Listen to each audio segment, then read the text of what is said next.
Episode 3 में हम देखते हैं सियाओ दुआन को देखकर शॉक्ड हो जाती है और वो अपने बारे में सोचती है कि कैसे वो गई थी उसको प्रपोज करने। हम देखते हैं वो अच्छे से रेडी होकर दुआन के पास आती है और अपनी दिल की बात बताने की ट्राई करती है। दुआन कहता है मैं तुम्हें कुछ बताना चाहता हूँ। फिर वो बताता है कि वो यहाँ से हमेशा के लिए जा रहा है एब्रॉड, वो स्टडी करने के लिए। जो बात सुनते ही सियाओ का दिल टूट जाता है। वो कहती है क्या तुम सच में जा रहे हो और वापस नहीं आओगे? तो दुआन कहता है हाँ, मैंने डिसाइड कर लिया था कि मैं 22 के एज में एब्रॉड जाऊंगा और वहाँ पे 25 के एज तक पढ़ाई करूंगा, फिर कोई अच्छा सा सिटी देखकर सेटल हो जाऊंगा। सियाओ पूछती है क्या तुम अपने किसी खास पर्सन के लिए भी नहीं रुक सकते हो?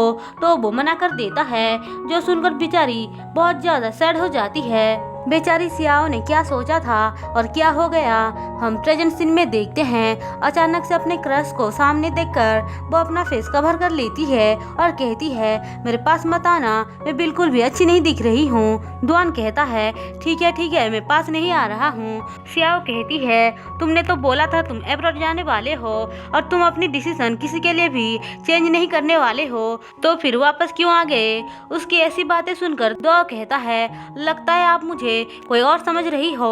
तो वो कहती है ऐसा हो ही नहीं सकता है, मैं तुम्हें पहचान ना पाऊँ, ऐसा कभी हो ही नहीं सकता है। उसकी ऐसी बातें सुनकर दुआन पूछता है क्या तुम्हें मेरे साथ कोई दुश्मनी है? तो वो कहती है ऐसा कुछ नहीं है, मैंने आज अपने हेयर को वॉश नहीं किया है, अगर तुम्हें कोई प्रॉब्लम नहीं है तो मैं पीछे पलट रही हूँ। ऐसा बोलकर वो धीरे धीरे पीछे पलट रही होती है, लेकिन तभी गर्म खाना उसके पैर पे गिर जाता है, जिस वजह से उसको दुआन ऊपर से उठाकर हवा में लहराते हुए पानी के अंदर डाल देता है, जिससे कि उसके पैर में ज्यादा चोट ना आए। हम देखते हैं वो दोनों एक दूसरे को ही देख रहे होते हैं, लेकिन तभी दुआन को याद आता है कि उसने सियाओ का कमर पकड़ा हुआ है, इसीलिए वो जल्दी से हाथ हटा लेता है। तभी वहाँ पे सियाओ के डैड आ जाते हैं और कहते हैं ये सब क्या हो रहा है, आप ये सब क्या कर रहे थे? मेरे यहाँ पे आने से आप रुक गए। वो कहता है आप गलत समझ रहे हो, ऐसा कुछ भी नहीं हुआ है। सियाओ अपने फेस से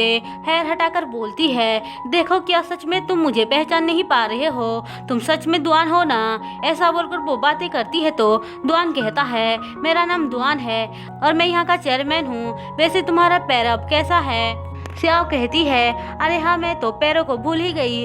ऐसा बोलकर वो अपने पैरों का सॉक्स हटा रही थी, जो देखकर डोंगसी उसके सामने खड़ी हो जाती है और कहती है अरे आप ये क्या कर रही हैं? आप ऐसे मर्दों के सामने अपने फूट को दिखा नहीं सकती हो। जो बात सुनकर वो कहती है इससे क्या ही हो जाएगा? तो वो बताती है कि यहाँ की औरतें सिर्फ उनके सामने ही अपना पैर दिखा सकती हैं जो उनके हस्बैंड हो। हम देखते हैं सारे मर्द दूसरे तरफ मुंह करके खड़े हो जाते हैं। तभी सियाओ के डैड कहते हैं आपको अब मेरी बेटी से शादी करनी होगी, क्योंकि आपने उसका फीट देख लिया है। वो उसके साथ जबरदस्ती करने लग जाते हैं, जो देखकर दुआन का एक आदमी कहता है आप ऐसे फोर्स कैसे कर सकते हैं? वैसे भी मेरे मास्टर ने कुछ भी नहीं देखा है, उन्होंने तो सिर्फ उनको छुआ था। ऐसा बोलकर वो उनको डिफेंड करता है। सियाओ के डैड कहते हैं मुझे कुछ नहीं पता है, अब मेरी बेटी से कोई भी शादी नहीं करने वाला है तो आपको करना ही होगा। ऐसा बोलकर वो फोर्स करने लग जाते हैं, लेकिन दुआन उनकी बातों को इग्नोर करके वहाँ से चला जाता है। सियाओ अपने रूम में आकर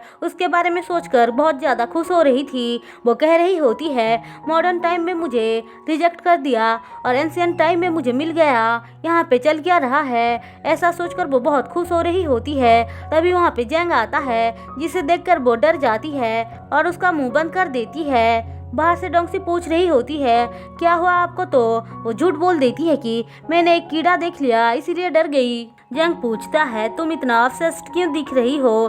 तो वह कहती है तुम्हारा इससे कोई लेना देना नहीं है। वो कहता है मुझे ना तुमसे एक फेवर चाहिए। सियाओ पूछती है क्या चाहिए? तो वो बोलता है मुझे हॉट बात चाहिए, क्या तुम मेरे लिए अरेंज कर सकते हो? देखो ना मेरे बॉडी पे रेसेस हो चुका है। जो बात सुनकर सियाओ उसके लिए हॉट बात का अरेंजमेंट करती है, तो वो वहाँ पे नहाते हुए बहुत खुश हो रहा होता है। वो सियाओ से पूछता है कहाँ है डोंगसी? तो वो कहती है डोंगसी गार्ड कर रही है। जैंग पूछता है क्या तुम सच में उस पर बहुत ट्रस्ट करती हो? तो वो कहती है हाँ मुझे उस पर बहुत ज़्यादा यकीन है, वो मेरे लिए कुछ भी कर सकती है। यहाँ पे सिर्फ वही और मेरे डैड हैं जिनको मेरे मर के वापस आने से कोई फर्क नहीं पड़ता है, बाकी सब मुझसे डरते हैं। और एक तुम हो जिसको मैं जानती हूँ, मैं नहीं चाहती हूँ कि तुम पकड़े जाओ। फिर वो बाहर आकर झूला पे बैठते हुए रोने लग जाती है। तभी वहाँ पे डोंगसी आती है और पूछती है आप रो क्यों रही हो? तो वो कहती है कुछ नहीं, बस ऐसे ही। फिर वो उससे बातें करने लग जाती है और पूछती है तुम मुझसे डर क्यों नहीं रही हो? तो कहती है मैं आपसे कैसे डर सकती हूँ, आप बहुत अच्छी हो, मैं आपकी इज्जत करती हूँ। जो बात सुनकर वो उसे खुशी से गले लगा लेती है और दोनों घूमने लग जाते हैं। इसी के साथ एपिसोड 3 खत्म होता है।